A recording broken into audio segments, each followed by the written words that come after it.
In today's video, I'm going to teach you how to edit text components in Framer.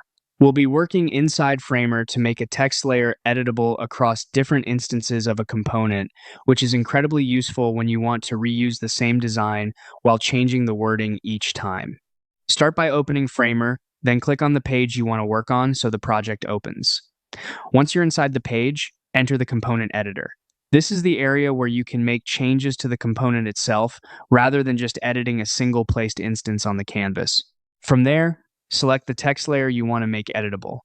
It's important to choose the exact text layer because this is the content you'll be turning into a customizable property. Next, look over to the Properties panel on the right side.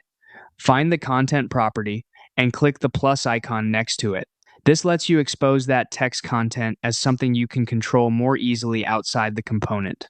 When the menu appears, click Create Variable. After that, choose Plain Text. This tells Framer that the value you're creating should be simple, editable text, which is ideal for headings, labels, buttons, or other written content inside your component.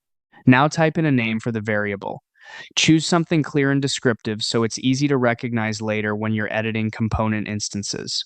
A good name will save time, especially if your component has multiple editable fields. Once that's done, return to the main canvas. At this point, each instance of that component can now have its own unique text.